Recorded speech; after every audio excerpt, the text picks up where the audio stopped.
நான் சொன்னால் பலிக்கும், என்னுடைய வாக்கு பலிக்கும் என்று பல பேர் சொல்லியிருப்பார்கள். கேட்டிருக்கிறீர்களா? அது எப்படி அவர்கள் சொன்னால் பலிக்கும் என்று தானே கேட்கிறீர்கள். இந்த நான் சொல்லும் எல்லாமே அவர்களிடம் இருந்தால் அவர்கள் சொல் நிச்சயமாகவே பலிக்கும். அது என்ன? நான் சொன்னால் பலிக்கும், என் வாக்கு பலிக்கும் என்று தங்களை பற்றி சிலர் சொல்லிக்கொண்டே இருப்பார்கள். அது என் விஷயத்திலும் உண்மையாக நடக்கிறது. யாரையும் வஞ்சிக்காத ஒருவன், கடவுள் மீது அதிக நம்பிக்கையுள்ள ஒருவன் மனதார சொல்லும் எந்த வார்த்தைக்குமே உயிர் இருக்கிறது. அந்த உயிர் தன் சக்தியை காட்டிவிடுகிறது. ஆத்திரத்தில் சொல்லும் வார்த்தைகள் மட்டுமின்றி இயற்கையாக வந்து விழும் வார்த்தைகளுமே பழுத்து விடுகின்றன. எல்லாவற்றிற்கும் காரணம் தெய்வ, அதாவது குரு நம்பிக்கைதான் காரணம். குருவின் மீது முழுமையாகவே நம்பிக்கை வைத்திருப்பவன், குரு மீது முழுமையான பக்தி வைத்திருப்பவன், அசைக்க முடியாத நம்பிக்கை, சொல்லப்போனால் முழுமையான குரு மீதான அடிமை என்று கூட சொல்லலாம்.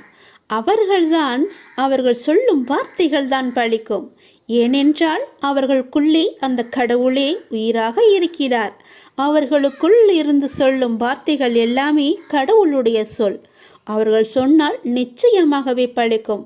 சில பேர் சொல்லிக் கொண்டே இருப்பார்கள், நான் சொன்னால் பலிக்கும், நான் சொன்னால் நடந்துவிடும் என்று. அவர்களுக்கு நான் சொன்ன இந்த அத்தனை நம்பிக்கையும் அத்தனை அறிகுறிகளும் இருக்கிறதா என்று பாருங்கள். சில பேர் ஏமாற்று பேர் வழிகளாக கூட இருக்கலாம். அவர்களை நம்பக்கூடாது. நிச்சயம் நடக்கும். நம்பிக்கைதான் காரணம். நம்பிக்கை மட்டும்தான் அவரை அந்த வழியில் செல்ல வைக்கிறது, அந்த வார்த்தையை பலிக்க வைக்கிறது. சவால் என்ற வார்த்தைக்குள்ளே தான் வாசல் என்ற வார்த்தை மறைந்திருக்கிறது. அது உனக்கு தெரியுமா? நீ யாரிடம் வேண்டுமானாலும் சவால் விட்டுக்கொள். அதிலிருந்து தான் உனக்கான வாசல் திறக்கும். நீ எதிர்கொள்ளும் சவால்களை தான் வாசலாக உனக்கு திறக்கின்றன. உன்னுடைய எதிர்காலத்தின் வாசல் அங்குதான் இருக்கிறது. தைரியமாக செல். உனக்கான வாசல் எப்பொழுதும் திறந்தே நான் வைத்திருக்கிறேன். நீ எப்போது வேண்டுமானாலும் அதற்குள்ளே நீ வரலாம். உனக்காக நான் அங்கு காத்து கொண்டிருக்கிறேன். நீ தைரியமாக என்னை நோக்கி வா. இப்போது அன்பு காட்ட ஒருவர் தேவை. உன் மனதை புரிந்து கொண்டு உன்னிடம் அன்பாய் அக்கறையாய் பேச உனக்கு யாரும் இல்லை. என்னத்தான் உன் மனதை ஏதாவது ஒரு வேலையில் ஈடுபடுத்தினாலும் உன்னுடைய மனம் இப்படி அன்பற்ற வாழ்க்கையை நினைத்து வருந்தி கொண்டிருக்கின்றது. உன் மனதை உன்னை சுற்றி உள்ளவர்கள் புரிந்து கொள்ள நான் செய்கிறேன். நீ உன் தேவையை என்னிடம் சொல்லி புலம்பிக் கொண்டிருக்கின்றாய். நான் பார்த்து கொள்கிறேன். நான் நிச்சயமாக அனைத்தையும் மாற்றித் தருகின்றேன். உன் மனபாரங்கள் குறைந்து நீ மகிழ்வோடு வாழ்வாய். ஏனென்றால் நாளை உன் இல்லத்திற்கு நான் வரப்போகிறேன். என்னை நீ அழைப்பாயா? உனக்கான மங்கள வாக்கு ஒன்றை கூறப்போகிறேன். அதை ஏற்பாயா? மனதார ஒரு நொடி அலை. உன் மனக்கோவிலில் வந்து நான் அமர்ந்து விடுகிறேன். நம்பிக்கை இழக்காதே. எல்லாம் நன்மைக்கே. தடங்களுக்கு என்றுமே நீ வருந்தக்கூடாது. அதிலும் ஏதாவது ஒரு நன்மை இருக்கும் என்ற நம்பிக்கையோடு செயல்படு. கவலை கொள்ளாதே. இந்த நிலை கூடிய விரைவாகவே மாறப்போகிறது. அனைத்தையும் உனக்கு நான் சாதகமாக மாற்றி காமிக்கின்றேன். பயப்படாதே. எல்லாம் நன்மைக்கே என்று எடுத்துக்கொள். எது எப்படியோ எதிர்மறை எண்ணங்கள் தான் உன்னுடைய வாழ்விற்கு தடையாக இருந்தது என நீ புரிந்து கொண்டாய் அல்லவா? நானே உனக்கு புரிய வைத்திருக்கின்றேன். உன் நம்பிக்கைகள் குறுகிய வட்டமாகவே இருக்கின்றன. உன்னால் அதை கடந்து வெளியே செல்ல முடியாது என்று உன்னை நீயே குழப்பிக்கொண்டு இருந்தாய். இப்போது உணர ஆரம்பித்து விட்டாய் அல்லவா? அதிலிருந்து விடுபட நீ என்ன பயிற்சி செய்ய வேண்டும் என உனக்கு நான் வழிகாட்டுகிறேன். அதற்கு சிலர் உன்னை தேடி முன் வருவார்கள். அவர்கள் என்ன சொல்கிறார்களோ அது போலவே நீ செய். நீ இனி தடைகள் உடைத்து அனைத்திலும் வெற்றி பெறுவாய். பொருளாதார முன்னேற்றம் கிடைக்க வேண்டும் என்று நீ கடுமையாக போராடி வருகின்றாய். அதற்கான முயற்சிகளில் நீ ஈடுபட்டும் வருகின்றாய். அது உன்னை சுற்றி உள்ளவர்களுக்கு புரிவதில்லை என நீ கவலையும் படுகின்றாய். அது இப்போது அவர்களுக்கு புரிய வேண்டிய அவசியம் கிடையாது. நீ தொடர்ந்து முயற்சி செய்து முன்னேறி வா. உன் உழைப்புக்கேற்ற வெற்றி உன்னை தேடி நிச்சயம் வரும். அப்போது யாருக்கும் புரிய வேண்டுமோ அவர்களுக்கு புரியும். அதற்குள் நீ நம்பிக்கையோ பொறுமையோ நீ இழந்து விடாதே. நம்பிக்கையோடு பொறுமையாக செய். உனக்கான வெற்றி உன் கையில் இருக்கும். நிச்சயம் உன்னால் முடியும். நீ உயரங்களை நிச்சயமாகவே தொடுவாய். என் மீது உனக்கு அன்பும் அக்கறையும் ஆசையும் இருக்கிறதல்லவா? என் மீதான ஆசை உனக்கு உண்மை என்றால், என் மீதான நம்பிக்கை உனக்கு உண்மை என்றால், நிச்சயம் நீ செயல்படு. முயற்சி செய். உன் கையில் வெற்றி கிடைக்கும். அதற்கு நான் உறுதி தருகிறேன். நம்பிக்கையோடு செயல்படு. நிச்சயம் நல்லது நடக்கும். ஒரே ஒரு முறையாவது முருகா என்று என்னை மனதார நீ என்னை அழைத்து விடு. உன் மனக்கோவிலில் வந்து நான் அமர்ந்து விடுகிறேன். உன் இல்லத்திலேயே தங்கி விடுகிறேன். நானே உன் இல்லத்திற்கு வருவேன். என்னை உன் அன்பான கரங்கொண்டு என்னை உள்ளே அழைத்து போ. உனக்கான மங்கள வாக்கு, தெய்வீக வாக்கு, சத்திய வாக்கு ஒன்றையும் நான் கூறப்போகிறேன். அதை நீ கேட்பாய் என்று நான் நம்புகிறேன். என் பேச்சை நீ கேட்பாயா? உன் கரம் கொண்டு என்னை உள்ளே அழைத்து போவாயா? இந்த திருச்செந்தூர் முருகன் நிச்சயம் உனக்கு துணை இருப்பேன். 3 ஆண்டுகளாக பின்தங்கி இருந்த உன்னுடைய ஒரு பணி இப்போது வரும் மார்ச் மாதத்தில் அது நிறைவடைய போகின்றது. 3 ஆண்டுகளாக ஒரு விஷயம் உன்னை இழுத்தடித்து கொண்டே இருந்தது அல்லவா? அதற்கான காலகட்டத்தை நீ நெருங்கிவிட்டாய். அது நிறைவடையும் மாதத்தையும் நீ நெருங்கிவிட்டாய். அந்த நாட்கள் வெகு தூரமில்லை கண்மணி. சந்தோஷமாக அதை அனுபவிக்கப் போகின்றாய். எத்தனை நாட்கள் எதற்காக நீ காத்திருந்தாயோ அது உனக்கு கிடைக்கப் போகின்றது. வெற்றி மேல் வெற்றியாக அது கிடைக்கப் போகிறது. உன் வாழ்க்கையை விட உனக்கு வரும் கஷ்டம் பெரியதா என்று கேட்டால் நீ என்ன சொல்வாய்? முதலில் யோசித்துப்பார். நீ நினைக்கின்ற வகையில்தான் உன்னுடைய கஷ்டம் உன் கண்களுக்கு புலப்படும். அந்த கஷ்டத்தை எல்லாம் சுக்கு நூறாக உடைத்து எறி. அதை எரிய உனக்கு சக்தி இல்லாமல் அல்ல, பயமும் பதப்பதைப்பும் தான் உன்னை உடைத்து தகத்தேறிய யோசிக்க வைக்கின்றது. நீ ஒரு பளிங்குக்கல். என்ன மாசுபட்டாலும் அதே பொலிவுடன் பிரகாசமாய்தான் நீ ஜொலித்து கொண்டிருப்பாய். ஏன் இப்படி உன் மனபாரத்தை சுமந்து உன் வாழ்க்கையை நீ பாரமாக உணர்கிறாய் என்று எனக்கு இதுவரை தெரியவில்லை. நான் உனக்கான குரலை பல முறை சொல்லியிருக்கின்றேன். நான் உனக்கான குரலாக அசிரீரியாக ஒவ்வொரு நிமிடமும் ஏதோ ஒரு வகையில் என்னுடைய குரல், என்னுடைய கருத்துக்கள், என்னுடைய ஆலோசனை என எல்லாமே ஏதோ ஒரு வழியில் உன் செவிக்கு எட்டி கொண்டுதான் இருக்கின்றது. உன் செவிக்கு எட்டும்படிதான் நான் கூறிக்கொண்டும் வருகிறேன். அதை புரிந்து கொண்டு மனதால் உணர்ந்து அறிவால் நீ செயலாற்ற வேண்டும் என்று பல முறை நான் சொல்லியிருக்கிறேன். நான் சொல்வதையெல்லாம் பெரிதாக எண்ணுகிறாயா என்று எனக்கு தெரியவில்லை. பெரிதாக எடுத்துக்கொண்டால் அதில் நிச்சயம் முன்னேறியிருப்பாய். ஏதோ சொல்கிறார், ஏதோ நாம் ஏன் கேட்க வேண்டும் என்ற எண்ணத்தில் பாதி மட்டும் எடுத்துக்கொண்டு மீதியை விட்டு விடுகிறாய். நீ எல்லோரையும் முக்கியமாக நினைக்கின்றாய். அதே போல அவர்களும் நினைக்க வேண்டுமல்லவா? அப்படி அவர்கள் உன்னை அலட்சியப்படுத்தியவர்கள் நீ முக்கியம் என்று வருவார்கள். உன்னுடைய அருமை புரிந்து உன் அன்பு எவ்வளவு பெரியது என்று கவலை கொள்ளாதே. ஒருவர் கஷ்டத்தில் இருக்கும்போது கடவுளின் அனுகிரகம் கிடைப்பது மிக பெரியது. அவர்கள்தான் மிக பெரிய புண்ணியசாலிகள். கஷ்டத்தில் இருக்கும்போது கடவுளின் அனுகிரகம் அவருக்கு கிடைத்துவிட்டால் யோசித்துப்பார், எவ்வளவு பெரிய நன்மை அளிக்கும் அவர்களுக்கு. நீ அப்படிப்பட்ட புண்ணியசாலிதான்.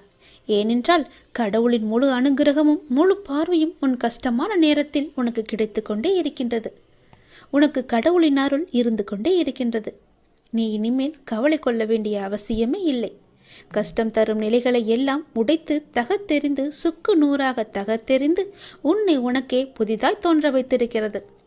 புதிய வாழ்க்கையை புது புத்துணர்ச்சியுடன் நல்ல எதிர்காலத்தை நீ பெறப்போகின்றாய். வரும் மார்ச் மாதத்தில் அதற்கான ஏற்பாடுகள் எல்லாம் நடைபெறும். 3 ஆண்டுகள் நிலுவையில் இருந்த உன்னுடைய பணிகள் நிறைவேறப் போகின்றது. என் கண் விழியில் உன்னை வைத்து கண்ணிமை கொண்டு காத்து வருகின்றேன். உனக்கான காலம் கனிந்து விட்டது. உன் வாழ்க்கையும் பிரகாசமாக ஒளிக்கப் போகிறது. என் மீது நீ வைக்கும் நம்பிக்கை என்றுமே வீண் போகாது. நான் சொல்வது சத்தியமாகவே நடக்கும். நீ வேண்டுமென்றால் இந்த முருகன் மீது நம்பிக்கை வைத்து நம்பிக்கையோடு காத்திருந்து நான் சொல்வதையெல்லாம் கேட்டு மார்ச் மாதத்தில் நீ என்னை சோதித்துப்பார். நிச்சயம் அது நடக்கும். இத்தனை நாட்களாக அது நடக்குமா நடக்காதா என்று என்னிடம் வந்து வேண்டி வேண்டி நின்றாயல்லவா? அதற்கான பதிலோடு தான் நான் வந்திருக்கிறேன். நான் தந்த இந்த பதில் உனக்கு நிச்சயம் நடக்கும். உன்னுடைய கஷ்டங்களுக்கெல்லாம் ஒரே காரணம் என்னவென்று தெரியுமா? உன் கூட பிறந்தவர்களே உன் மீது கண் வைத்து விட்டார்கள். அதனால்தான் நீ தாங்க முடியாத மன கஷ்டத்தில் சூழ்ந்து கொண்டிருக்கின்றாய். நீ நன்றாக வாழக்கூடாது என்று நினைக்கின்றார்கள் உன்னை சுற்றி இருப்பவர்கள். உன் உடன் பிறந்தவர்களே உன் மீது கண் வைக்கும்போது நீ இப்படியெல்லாம் மனக்கஷ்டத்திற்கு ஆளானா என்று நீயே உணர்ந்து கொள். இதற்கு நிறையவே காரணம் இருக்கின்றது. சொல்வதை கொஞ்சம் பொறுமையாக கேள். இது முருகனின் வாக்கு. நீ தாங்க முடியாத மன கஷ்டத்தில் இருக்க, அது எனக்கு நல்லாவே தெரியும். உன் மனசு பூரா வெறும் கஷ்டத்தை மட்டுமே ஏன் அடைச்சி போட்டு வச்சிருக்க? அதில் கொஞ்சமாவது சந்தோஷத்தை திணிச்சுப்பாரு. அப்படி இல்லைன்னா எப்போதோ நடந்த சந்தோஷத்தை கொஞ்சமாவது நினச்சிப்பாரு. அந்த மனம் சங்கடத்தில் இல்லாமல் கொஞ்சமாவது புன்சிரிப்போடு இருக்கும்படி நீ வச்சுக்கோ. உன்னுடைய சங்கடத்தெல்லாம் யார்கிட்டையாவது சொல்லி அழலான்னு நினச்சிக்கிட்டு இருக்க இல்லையா? அப்படி யாரும் உனக்கு கிடைக்கலன்னா என்கிட்ட வா. என்னிட்ட வந்து உனக்கு எப்படியெல்லாம் என்னென்ன சொல்லணுமோ எல்லாத்தையும் சொல்லி உன் மனசார சொல்லிட்டு போ. உன் மனசில் உள்ள எல்லாத்தையுமே நீ சொல்லு. நான் கேட்டுக்கிட்டே இருப்பேன். நீ சொல்லாமலே எனக்கு தெரியும். ஆனால் நீ சொன்னன்னு வச்சுக்கோயே, உன் மனசில் உள்ள பாரம் எல்லாம் முற்றிலுமாக குணமடைஞ்சிடும். எல்லாமே குறைஞ்சி நீ சந்தோஷமாக வீட்டுக்கு போவ. ஏன்னா உன்னை தாங்கி பிடிச்சுக்கிட்டு இருப்பது நான். உன்னுடைய கஷ்டத்தை எல்லாம் போக்க போவது நான். உனக்கு மன நிம்மதியை தரப்போவது நான். உன்னை நல்லா வாழ வைக்க போவதும் நான் தான். நீ நல்லா வாழக்கூடாதுன்னு நினைக்கிறவங்க தான் உன்னை சுற்றி இருக்காங்க. உன்னை சுற்றி உள்ளவங்க மட்டும் இல்லை, உன் கூட பிறந்தவங்களே நீ நல்லா இருப்பதை உன்னை பார்த்து கண் வச்சுக்கிட்டு இருக்காங்க. அப்படிப்பட்டவங்க எல்லாம் உன்னிட்ட இருந்து தூரமாக இருக்கும்படி நீ நினச்சிக்கோ. தூரமாகவே வச்சுக்கோ. சொல்வதெல்லாம் புரியுதா? நீ நல்லா வாழக்கூடாதுன்னு நினச்சவங்க முன்னாடி நான் உன்னை வாழ வச்சு காமிக்கிறேன். நீ சந்தோஷமாக வாழ போகிற. நீ கேட்டது எல்லாமே சந்தோஷமாக நீ எடுத்துக்கிட்டு போய் நல்லா வாழு. உனக்கு தேவையானதை கொடுப்பதற்கு தானே உன்னுடைய அப்பா நான் இருக்கேன். என்னை நம்பியவங்க என்றைக்குமே தோற்று போனதா சரித்திரமே கிடையாது. உன்னை சுற்றி இருக்கிறவங்க தான் உன் மேலே கண்ணு வச்சுக்கிட்டு இருக்காங்கன்னு நீ நினச்சிக்கிட்டு இருக்க இல்லையா? உன்னுடைய வளர்ச்சி கண்டு உன் கூட பிறந்தவங்களே இப்படி இருக்கும்போது உனக்கு எவ்வளோ பெரிய மன வலியை தரும்னு எனக்கு தெரியும். நீ மனசார யாருக்குமே எந்த துரோகமும் நினைக்கல. எல்லோருமே நல்லா இருக்கணும்னு தான் நீ நினைக்கிற. ஆனால் அப்படி நினைக்கிறவங்களுக்கு தான் அதிக கஷ்டத்தை நம்முடைய அப்பா கொடுப்பார்னு உன் மனசு பூரா நினைஞ்சிக்கிட்டு இருக்க இல்லையா? அது முற்றிலுமே தவறு. நீ நல்லா இருப்ப. எந்த கவலையும் உனக்கு வேணாம். உனக்கு தேவையானது எதுன்னு எனக்கு தெரியும். உன்னுடைய பொறுப்புகளை எல்லாமே நான் பார்த்துக்கிட்டு இருக்கும்போது நீ ஏன் கவலைப்பட்டுக்கிட்டு இருக்க? உன் கூட பிறந்தவங்களை நினச்சி நீ சந்தோஷப்படு. ஏன்னா அவங்க உன் மேலே கண் வைக்க தான் உன்னுடைய கர்ம வினை எல்லாமே திந்துக்கிட்டு இருக்கு. ஆனாலும் அவங்கள நீ கிட்ட சேர்த்துக்க வேணான்னு சொல்லலை, கொஞ்சம் தூரமாகவே வையின்னு தான் சொல்கிறேன். நான் உனக்கு எடுத்து கூற முடிய அளவுக்கு தான் உனக்கு நான் சொல்ல முடியும். மீதியை நீனே கண்கூடா பார்த்து நீயே தெரிஞ்சுக்கோ.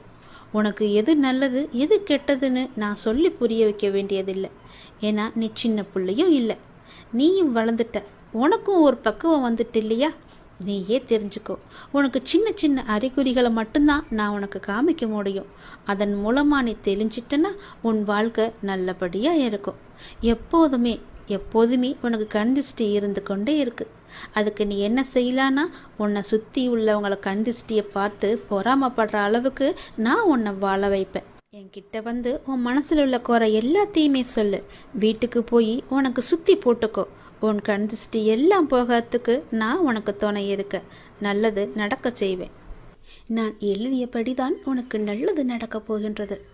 நான் எழுதியபடியே உனக்கு நடக்கப் போகிறது. இன்னும் சில தினங்களில் நீ ஏங்கிய விசேஷம் உன் வீட்டில் நடக்கப் போகிறது.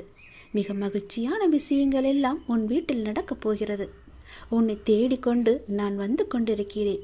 சந்தோஷ மனையில் நீ நனையப் போகின்றாய். உன்னுடைய பொறுப்பானது நாளுக்கு நாள் அதிகரித்து கொண்டே போகிறது. அந்த சுமையை எப்படி தாங்க போகிறேன் என்ற கவலை உனக்குள்ளே ஆட்கொண்டு விட்டது. ஆனால் இதுவரை உனக்கு வந்த பொறுப்புகளை நீ திறம்பட சமாளித்தாய் அல்லவா? அது போலவே உனக்கு பொறுப்பு கூடும்போதும் கூடுதல் சக்தி உனக்கு தேவைப்பட நான் உனக்கு சக்தி அளிக்கிறேன். திறம்பட சமாளிக்க அதை நான் அல்லவா உனக்கு தரப்போகின்றேன். நீ அதை திறம்பட சமாளிக்கத்தான் போகின்றாய். உற்சாகமாக இந்த நாளை நீ தொடங்கிப்பார். நான் உன்னோடு இருக்கும்போது எதுவும் எதற்காகவும் உன்னை நெருங்கி வராது. நான் பார்த்து கொள்கிறேன். உன் பொறுப்புகளை எல்லாம் நான் சுமக்கின்றேன். வாழ்வில் சில விஷயங்கள் கைமீறி போய்விட்டதாக நீ கவலைப்பட்டு கொண்டிருக்கின்றாய் அல்லவா? அது முற்றிலுமே தவறானது. அதிலிருந்து என்னால் மீள முடியாதா அப்பா, என் தலைவிதி அவ்வளவுதானா என நீ அச்சப்பட்டு கொண்டிருக்கின்றாய் அல்லவா? அது தேவையே இல்லாதது. உன்னுடைய அப்பா நான் இருக்கின்றேன். பிறகு ஏன் உனக்கு அச்சம்? அச்சம் எதற்காக? உன் தலைவிதியை தலைகீழாக மாற்றி உன்னை தலை நிமிர செய்ய உன்னுடைய அப்பா நான் இருக்கின்றேனே. உன் படிப்பு, உன் அறிவு, உன் திறமைக்கு உனக்கு முன்னேற்றம் நான் தரமாட்டேனா? அதற்கேற்ற நல்ல முன்னேற்றத்தை நானே வழங்குகிறேன். நான் தருவேன். உன்னுடைய கரும வினை கண்டு நீ பயப்படாதே. உன் வாழ்க்கையில் அனைத்தும் தீர்ந்து நீ வெற்றியும் பெறப்போகின்றாய். உன் கஷ்டங்கள் எல்லாவற்றையுமே நான் தீர்க்க வைக்கப் போகின்றேன். நீ வெற்றி பெறுவதற்கு என்ன எல்லாம் செய்ய வேண்டுமோ அது எல்லாவற்றையும் நான் செய்கின்றேன். அது என்னை வழிபடுவதால் உனக்கு நிச்சயம் சாத்தியமாகும். நான் நம்ப வேண்டும் என்று உன்னை அடிக்கடி கூறுவது அதனால்தான். என் மீது முழுமையான நம்பிக்கை வைத்தால் என்னால் எதையுமே எளிதாக உனக்கு செய்து தர முடியும். நீ நினைத்தது எல்லாமே நடக்கும். என்னை நம்பு. நீ நினைத்தது நடக்கும்படி நான் உனக்கு அருள் வழங்குகிறேன். உன் மனம் ஏங்கிய ஒரு விசேஷம் உன் வீட்டில் விரைவாக நடக்கப் போகின்றது. ஒவ்வொரு முறையும் உனக்கு நான் வாக்களிக்கும் பொழுது இது நடக்குமா நடக்காதா என என் மீது நீ நம்பிக்கை இழக்காதே. உன்னோடு இருப்பது நான் அல்லவா? நான் நடத்துகிறேன் எல்லாவற்றையுமே. அப்பா நான் இருக்கும்போது உனக்கு ஏன் பயம்? எப்படி நடக்குமோ என்ற ஏன் அச்சம்? நம்பிக்கையோடு காத்திரு. நல்லது நடக்க நான் உனக்கு துணை இருப்பேன். உனக்கு எதை எப்போது எந்த நிமிடத்தில் எந்த நொடியில் தர வேண்டும் என்று நான் எழுதி வைத்தனோ அதை அப்பொழுதுதான் நான் தருவேன். நான் எழுதியதை யாராலும் மாற்ற முடியாது. நான் எழுதியது எப்போது என்று எனக்கு மட்டுமே தெரியும். அதை அந்த நேரத்தில் உன்னிடம் வந்து கொண்டு சேர்ப்பது என்னுடைய பொறுப்பு. அப்படி கொண்டு வந்து சேர்க்கும்போது யார் தடுத்தாலும் அவர்களை மீறி உன்னிடம் வந்து கொடுக்கச் செய்வேன். உனக்கு கிடைக்காமல் போன ஒன்றுக்காக நீ வருந்தக்கூடாது. ஏனென்றால் அது உன் கையில் விரைவில் கொண்டு வந்து சேர்ப்பதற்கான எல்லா ஏற்பாடுகளையும் நான் செய்துவிட்டேன். மிக மகிழ்ச்சியான நாட்கள் எல்லாம் உன்னை தேடி வந்து கொண்டிருக்கின்றது. நல்ல நல்ல புத்தம்போது நிகழ்ச்சியெல்லாம் உன் வாழ்க்கையில் நடக்கப் போகின்றது. சந்தோஷ மலையில் நீ நனையப் போகின்றாய். வெற்றி மலையை உனக்கு குவியந்து குவியப் போகின்றது. வெற்றி முழக்கம் உன் வீட்டு கதவை தட்டப் போகின்றது. சந்தோஷமாக இந்த நாளை நீ தொடங்கிப்பார். நல்லது நடக்கும். எப்போதும் என்னுடைய இன்முகத்தை உன் நினைவில் வைத்து என்னுடைய நாமத்தை உன் நாவில் வைத்து ஒவ்வொரு நாளையும் நீ தொடங்கிப்பார். நல்லது உன் வீட்டில் நடந்து கொண்டே இருக்கும். உனக்கு இந்த முருகனின் வாக்கை சொல்வதற்காக நான் வந்திருக்கிறேன். நீ அறிந்தோ அறியாமலோ யாரிடமாவது கடும் சொற்களை பேசியிருப்பாய் என்று என் மனதிற்கு படுகிறது. அதனால் உன் மனதார ஒரே ஒரு முறை மன்னிப்பு கேட்டுவிடு. நீ மென்மேலும் வளர்ந்து வளர்ச்சியடையப் போகின்றாய். யார் யாரெல்லாம் உன்னை வெறுத்தார்களோ, யார் யாரெல்லாம் உன்னை உதாசீனப்படுத்தினார்களோ, யார் யாரெல்லாம் உன் நம்பிக்கையை கெடுத்தார்களோ அவர்களை பற்றி இனி ஏதும் கவலைப்படாமல் நீ இரு. நான் இருக்கின்றேன். உனக்கு கோபம் வேண்டவே வேண்டாம். தினம் தினம் நீ வழிபடும் என்னையே திருடன், பைத்தியக்காரன், பிச்சைக்காரன், வழிபோக்கன் என்று பலரும் சொல்லவில்லையா? அதற்கு நான் பொறுமையாக இல்லையா? எனக்கும் கோபம் வரும் தானே. ஆனால் என் கோபத்தை அடக்கிக் கொண்டு நான் பொறுமையாக இல்லையா? நீயும் காத்திரு. உனக்கு வரும் அனைத்தையும் நான் ஏற்றுக்கொள்கிறேன். என் அனுமதி இல்லாமல் எதுவும் உனக்கு நடக்கப் போவது கிடையாது. எவரும் எதையும் நாட முடியாது. உன்னை தேடி யாராலும் வர முடியாது. கவலைப்படாதே. உன்னை தூற்றியவர்களெல்லாம் உன்னை போற்றும் காலத்தை நான் உருவாக்கி தருகிறேன். கலங்காதே. அனைத்துமே பொடி பொடியாக போகின்றது. கண்களை மூடிக்கொள்ளாதே. கண்ணை திறந்து பார். உன் முன்னால் நான் இருப்பது உனக்கு தெரியும். உன்னை சுற்றி பார். உன் சுற்றுப்புறம் எல்லாமே நான் இருப்பது உன் கண்ணுக்கு தெரியும். என் நாமத்தை உச்சரிக்கும் உன் மனம் தெளிவாக போகின்றது. இழந்ததையெல்லாம் நீ மீண்டும் பெறப்போகின்றாய். உன்னை நாடி எல்லோரும் வரும் நேரம் இது. பிரிந்தவரெல்லாம் சேரும் நேரம். காத்திரு. உனது கைகள் பல பேருக்கு உதவும் கரமாக மாறப்போகின்றது. பல பேர் உன் உதவி தேடி உன்னை நாடி வரப்போகும் நேரம் இது. என்னுடைய பக்தனுக்கு எந்த குறையும் வராமல் பார்த்து கொள்ள நான் இருக்கின்றேன். என் பக்தனுக்கு எந்த தேவைக்கும் எதுவும் பிரச்சனை இல்லாமல் நான் பார்த்து கொள்கிறேன். உன் தேவையை நிறைவேற்றும் பொறுப்பை நான் எடுத்துக்கொள்கிறேன். உன் குறைகள் அனைத்துமே தீர்ப்பதற்கு நான் உன் கூடவே இருக்கப் போகின்றேன். உனக்கும் எனக்கும் இடையே உள்ள பந்தம் நிரந்தரமாக இருக்க வேண்டுமானால் நீங்கள் என்னை பரிபூரணமாக நம்புங்கள். வேறு மார்க்கமே இல்லை. இந்த ஒளிவு மறைவு விளையாட்டுக்கள் எல்லாம் என்னிடம் வேண்டாம். ஒரு முறைதான் நான் உன்னிடம் சொல்வேன். நீ மென்மேலும் வளர்ந்து வளர்ச்சி அடைய வேண்டுமென்றால் நான் சொல்வதையெல்லாம் கேள். நீ இழந்ததையெல்லாம் மீண்டும் பெற வேண்டுமென்றால் நான் சொல்வது போலவே நீ செய். உன்னை பிரிந்தவர் எல்லாம் உன்னை தேடி வரும்படி நான் அமைத்து தருகிறேன். பிரிந்தவர் உன்னை சேரும் நாளை நான் அமைத்து தருகிறேன். நீ பல பேருக்கு உதவ வேண்டும் என்று நினைத்தால் நான் சொல்வது போலவே நீ செய். நீ அறிந்தோ அறியாமலோ யாரிடமாவது கடும் சொற்களை பேசியிருந்தால், அவர்களுடைய மனம் காயப்படும்படி நடந்திருந்தால், அவர்களிடம் மனதுக்குள் மன்னிப்பு கேட்டுக்கொள். அது ஒரு கர்வமாக பின்தொடர்ந்து கொண்டே இருக்கும். உன்னுடைய மனம், வாக்கு, செயல் மூன்றும் கருமாவை தரவல்லது. அதை நீ உபயோகப்படுத்தும் போது கவனமாக இருக்க வேண்டும். என்னை வந்து அடைந்த பிறகு உன் வினைகளை குறைவதற்கே உன்னை வழி நடத்துகின்றேன் நான். உன் வினைகளை சேர்த்து கொள்ளாதே. நீ மாயை என்ற வலையில் சிக்கிக்கொண்டு உன் கர்ம வினைகளை நீயே சேர்த்து கொள்ளாதே. நீ வினைகளை குறைத்து கொண்டு வா. நீ இழந்தவற்றில் நியாயமாக உன்னிடம் வந்து சேர வேண்டிய அனைத்தையுமே நான் உன்னிடம் வந்து சேர்த்து விடுகிறேன். நீ அறியாமல் செய்தோ அறிந்து செய்தோ தவறுக்கு மன்னிப்பு கேள். மானசீகமாக உன் மனதார நீ மன்னிப்பு கேள். யாரிடமாவது கடும் கோபத்தில் நீ பேசியிருந்தால் அவர்களுக்காக உன் மனதிலேயே நீ மன்னிப்பு கேள். அவர்களிடம் வேண்டாம், இறைவனிடம் நீ கேள். அந்த மன்னிப்பிற்கு பல பலன்கள் அதிகம் உண்டு. நிச்சயம் உன் வாழ்வில் மென்மேலும் நீ வளர்ந்து நன்றாக இருக்கப் போகிறாய். நீ இழந்தது எதுவாக இருந்தாலும் அது வேறொரு வடிவில் நான் உனக்கு தருகிறேன். இந்த முருகனின் வாக்கு நிச்சயம் பலிக்கும். ஓம் சரவண பவ என்று ஒரே ஒரு முறை உச்சரித்துப்பார். முருகன் நான் வருவேன் உனக்காக.